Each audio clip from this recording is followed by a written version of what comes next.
Save our graves! Save our graves! Save our graves! Save our graves! Save our graves! Save our graves! Save our graves! Save our graves! Save our graves! Save our graves! Save our graves! Yes, we laid charges for the desecration of more than 600 graves in the Pretoria East Cemetery. The graves were destroyed by using a front-loader tractor over 2 days, on the 3rd of February and again on the 4th of February, after I had spoken to the regional director and pointed out to him that what they were doing amounted to a crime of the desecration of graves. They continued with the desecration the next day on the basis that they said that there was a bylaw which allowed them to do this. I pointed out to him on the 3rd of February that that bylaw does not allow them to destroy existing graves. It only prevented people from building elaborate shrines and mausoleums on grave sites after the passing of that bylaw. The garden, it's gone. And I mean, the cross was just lying there.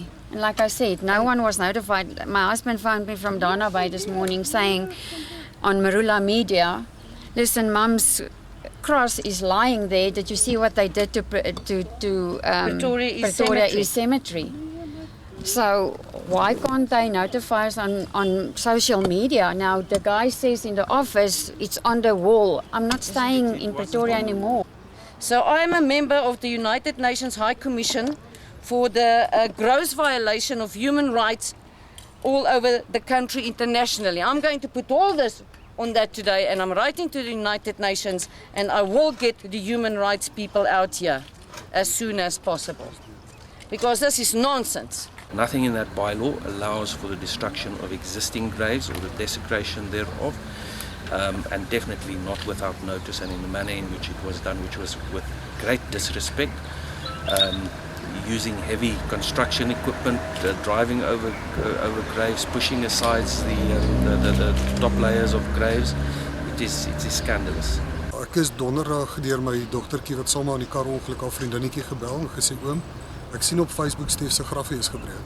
Ek het in my kar gespring, ek en my seun Stefan, is die nou toe gery en ek het die plek gekry so al die blompotte is gebreek. En ek het die mense gevra, daai ene wat nou die kruis terugplant daar, vra hoorie wat doen julle? En hy het vir my sê ons plant gras. Ek sê nee, julle kan nie my kind so goed breek nie. Ek en seun het die vrou met haar foto op die bakkie gelaai en teruggevat huis toe en ek het hierdie man net so gelos, ek weet nie. Ek kan nie eens reg onthou sy op 71 of 72 begrawe is nie. So ek weet nie regtig waar sy lê nie. Ek dink dit is maar 71. Toe ek hier kom te sê vir my ek moet bo by die kantoor gaan vra om uit te vind wat 'n nommer is my kind se graf en ek het net gesê weet jy ek wil nie met julle praat nie. Ek het omgedraai en ek het geloof. Ja, dis nie reg nie. Jy kan dit nie aan iemand doen nie. Jy kan nie aan 'n pa en 'n ma of aan iemand se kind doen nie. En dit is net die memory wat hulle vir ons los. Municipal manager is of course the person responsible for everything. Yes, that happens in a city. But under him, the next level is the regional director, Mr. Chipo. And under him again is the manager for urban management. We understand what it is that they're doing here, but there's a lot of sentiment. This is our family members that is lying here. We have buried them with passion, and we've got a lot of sentiment here and things that we've put here. It's just been taken. Look at this. It's a disgrace. And they want to tell us it's law, it's how it should happen. It can't happen like this. Well, the next step will be following up on these charges, making sure that they are actually prosecuted, because the crime that has been committed here is clear. It is just simply a wanton destruction of graves without any reason to it. The point of the matter is this: you cannot destroy an existing grave. If you've allowed a situation to develop where people build graves, and those graves were built before the passing of the bylaw. In other words, the bylaw did not affect those graves. If you allowed a situation to develop where people build mausoleums and memorial gardens around their graves, you cannot just simply go and destroy them, because that is a grave site. And remember, you cannot take a bylaw to change national legislation, and you cannot use a bylaw to change the common law of the country. It's not our authority to pass bylaws like that. So no, that bylaw does not apply, and it is not a defense on what they've done. As far as the complaints that they have received, yes, they've received numerous complaints because they have not been maintaining that cemetery.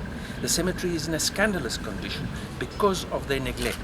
And curing the neglect is not done by using heavy construction equipment and by destroying the graves. They need to take care of the graves, and they need to maintain the graves, not destroy them. As I said, we are not there for them to govern at their leisure and their convenience.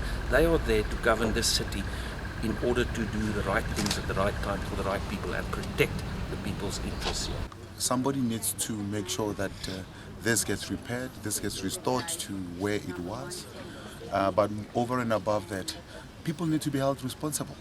Who communicated? Who communicated this? And why was it communicated the way it was communicated? Because if people will not just come in here and remove tombstones. Somebody must have communicated this. Who communicated it? Under whose instruction? Because I'm not gonna blame the person who is here with a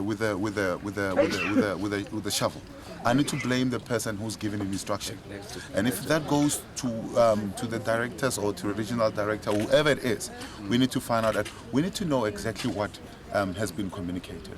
Because again, what we need to also go back to reflecting on is that this issue of re-engineering grave sites is still in discussion. It hasn't been finalized. So nobody can come and tell us that that has now been agreed upon, that people are going to be buried in a certain way. And again, if you're going to be burying people in a certain way, you don't start doing that, or you don't do that retrospectively. You don't go and dig graves that are already there. You go forward, do that. So now we need to then say, what are the new landfills, and then work on those landfills to say, or not the landfills, but the grave sites, the new grave sites, to say, going forward, these are the grave sites that are now going to be used in a certain manner. So you can now not say that, let's remove everything that is already there. People have been resting for a number of years. We need to respect that, and we need to make sure that that is protected. So we'll make sure that whoever is responsible for this is actually held to account. Else in the world. You know what? Well, how I feel, it's not about the grass. Yeah. That's one issue. Yeah. It's fine. No one informed us. I'm here almost every day. Weekend, Saturday and Sundays. There was nothing on the notice boards until I came here on Wednesday. And I saw the destruction.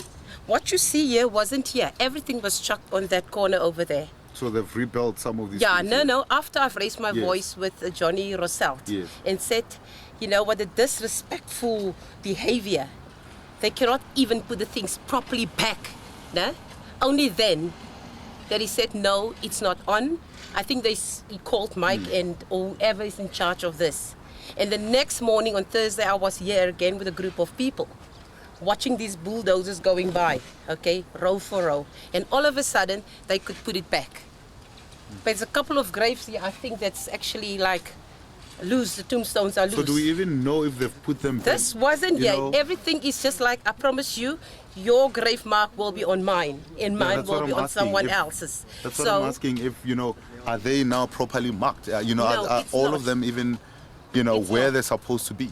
It's not. Yesterday morning, I called Johnny and I said, you have to do some damage control. Nah? And I said to him, you better go to each grave without a tombstone and marked it. Put up a board with all the names, row numbers and numbers. Because people come here over weekends, your offices are closed, and they have to turn it up. They have to turn back. So I don't know whether that is going to happen. No, well, somebody will be held responsible for this. I can guarantee you, and I can guarantee, as I've guaranteed all the members of the families, or the family members of the people that were here this morning. It's the way somebody it was done, will be really. held it responsible. Was just without it's just not on.